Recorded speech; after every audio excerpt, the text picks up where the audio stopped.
All right, we'll go ahead and get started. We'd like to welcome Rory McIlroy to the interview room at the Cognizant Classic in the Palm Beaches. Rory, this is your first return since 2018.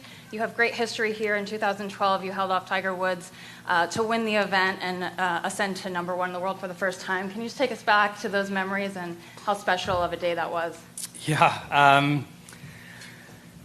I remember having a chance to get to world number one the week previous at the World Match Play in Tucson. Hunter Mayhem beat me in the final, and then I was pretty motivated. I don't know if I quite needed to win to get to world number one that week, but I was pretty motivated to try to get the job done, seeing that I missed out on an opportunity the week prior. So, yeah, it was a great week. It was just, I was renting a place here. I hadn't bought a place here yet, so I was sort of still figuring out the area. But obviously it's become a place that I call home now. So always nice to, I guess, achieve a lifelong ambition. And, I remember Tiger making that charge on the Sunday and then sort of just having to hold on those last 5 holes. I made 2 really good up and downs on 15 and 17. And it was a really cool moment. And can't believe it's 12 years ago, but here we are. And this is your third start this season. You've had a chance to play Pebble and Genesis. Can you share where your game is right now and what you're looking toward this week? Yeah, so third start in the PGA Tour. I had 2 events on in the Middle East and played well in Dubai. I feel like Pebble was just a bit of the weather disrupted it, and the courses were super soft, and it was won the Pro-Am portion, so I guess it wasn't all bad. And then Riv was pretty good. I made a mess of 15 and 16 on the first day. But apart from that, I felt like I played some pretty good golf. So I feel like my game's in pretty good shape. And, it's nice to stay at home this week and feel a little more, relaxed in the surroundings. So looking forward to getting started. We'll turn it to questions. Craig, we'll start with you. Roy, there was a thought a few years back that perhaps the Champion course was becoming too difficult for the players in terms of what they wanted to play this time of year with the rough and all the other things. Does it seem like they have taken steps to kind of soften the course a little bit the last few years? Yeah, I can't speak to the last few years, but especially this year, it's a lot more benign of a setup. The rough's been cut back. There's been a couple of bunkers taken out in certain spots. The greens are soft at the minute. I'd like to think that they'll get a little bit firmer as the week goes on. But yeah, it's a, maybe not quite the test that it was 10 years ago. It's still, you got to hit the shots and all the hazards are still in the same places. But it's just, the rough isn't quite as penal, and it seems right now that they're keeping the greens, a little softer. I think it's just 6, that right bunker. So it gives you a little bit of a bail out on the right there into those sort of moguls over in the right rough. Paul, PGA Tour. Hey Rory, obviously long history at this event, but haven't played it the last couple of years. What compelled you to return this year? So I think the date and the schedule was a big thing, having that week in between the West Coast swing and starting in Florida. So that was a big part of it. And I think as well, the field the tournament has struggled to attract a really strong field here the last number of years. And then with, a new sponsor coming in Cognizant, I thought, it would be a good time to step up and show some support for the tournament. At this point in your career, how do you define a successful season? I don't know. I guess it comes down to wins and season-long titles and major championships, I guess. I can't sit here and say that the last 10 seasons haven't been successful because I haven't won a major, but at the same time, I recognize that, whenever all is said and done, I'm going to be judged on those tournaments a lot, hopefully amongst other things as well. But winning is always good, and the more wins you can get, the better. Back here to PGA Tour Entertainment. Yeah, Chris Parise, PGA Tour. On the note of course difficulty, they gave you guys a break, quote, making 10 a par 5. Some guys laughed at it, saying it doesn't matter. Is it simply just you're one score better to par? What's your thought on the giving you a break? It's a perception thing. Like, if whether someone shoots 11 under to win or 15 under to win, you're still having to get round in 269 shots over 4 days. So it's a complete perception thing. Par is irrelevant in my eyes. Tom? Rory, I'm wondering the last time you spoke to Chubby Chandler, and what do you think motivated him to say what he said, other than making headlines?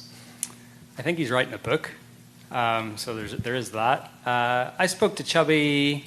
I might have saw him in the Middle East actually at the start of the year. So you never know. He might know a few things. Who knows?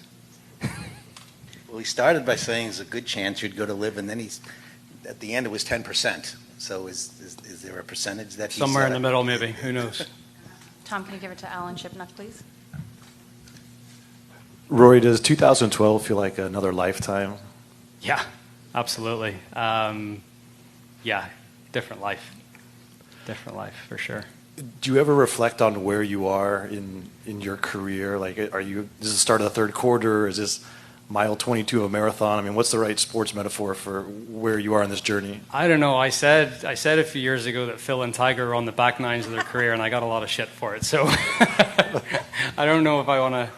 I would say, I've been a pro. I turned pro in 2007, so was this my 17th year? Another 17, I'll be 51. Yeah, I'd say I'm pretty close to the turn at this point, if not a little bit after. Maybe on the 10th green or 11th tee. Do you think you can sustain the same hunger for the next 17 years? No. For the next 17, no. I'd say for the next 10, absolutely. But 17 seems like a stretch. That's kind of the goal, 10 more good years? Yeah. Right, Or Karen. a green jacket and just walk away. Karen? That works too. Karen will go next. Alan, you can give it to Tim. Rory, I have a two-part trophy question for you.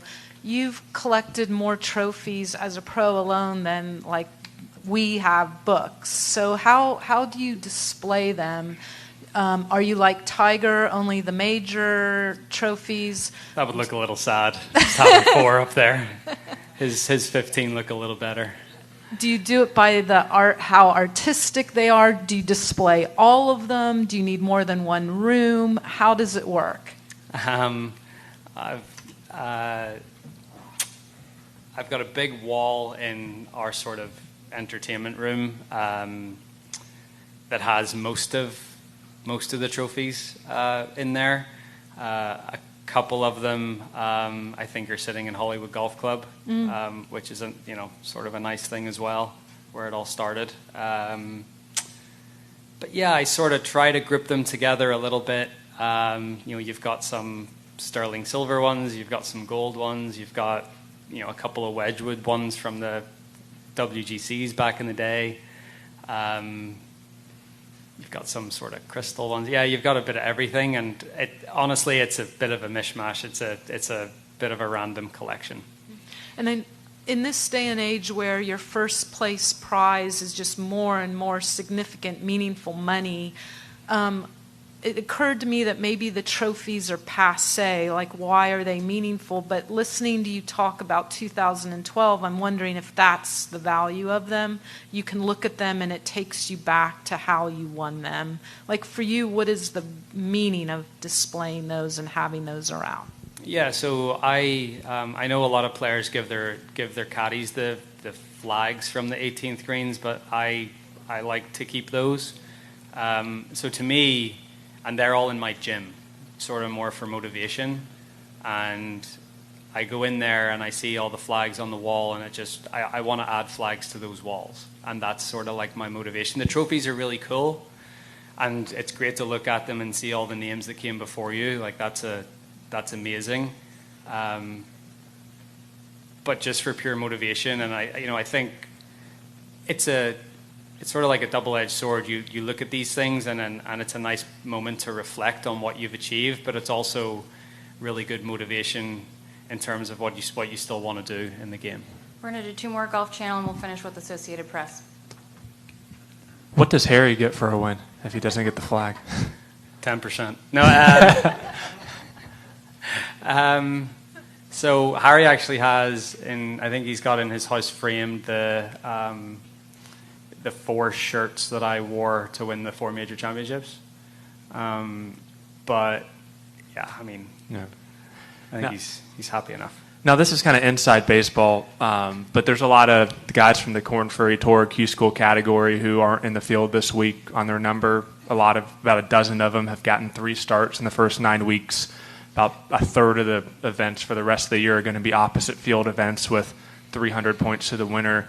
What do you say to guys who are frustrated that they don't feel like they're getting kind of an equal shake at keeping their job at the very least? Go ahead, Tim. Yeah, no, it's all right. It's getting. It seems like it's getting more difficult to get your card, and it seems like it's more difficult to keep your card, especially with this sort of tiered system now that we have on tour. But I mean, I understand it, but then you look what Nick Dunlap did at Amex, or you look at what Jake Knapp did last week, or I get that you need the opportunities, but like when you do get those opportunities, you just need to go out there and play well. So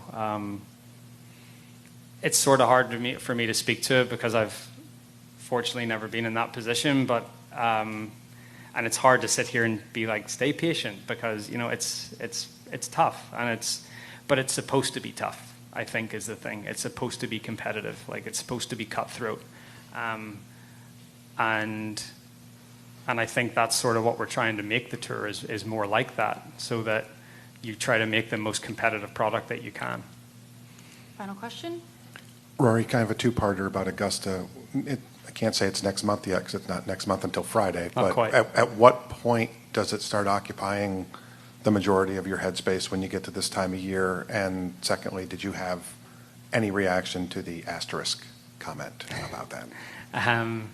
So I think for me, I'm going to try to get through this Florida swing here this week, Bay Hill and the Players, and just really focus on those 3 events and try to play well. And then I've got 2 weeks off after the Players, and I think that's when I'll start to turn my attention to, practicing and maybe trying to hit some shots that I might need for that week. And then I'll probably go up to Augusta on the way to San Antonio, play for a couple of days, and yeah. So I think try to do a good job of not thinking about it for these next 3, and then after that it'll be all systems go. Oh, and the asterisk. Look, the Masters is an invitational, and they'll invite whoever they think, warrants an invite. And I mean, I think, to be fair to Taylor, I think if you read the entire, like, the question and then the answer, it's not as if he just came out with that. I feel like whoever did the interview sort of led him down that path to say that. So I'm giving him the benefit of the doubt there a little bit. He basically just agreed with what the interviewer asked. But at the same time, Joaquin Niemann got an invite, and I played with Joaquin in Dubai a few weeks ago, and he went down to Australia and won. He was in Oman last week. He's been chasing his tail around the world to try to get this, either play his way into Augusta or show enough form to warrant an invite. And I don't know if the same can be said for Taylor.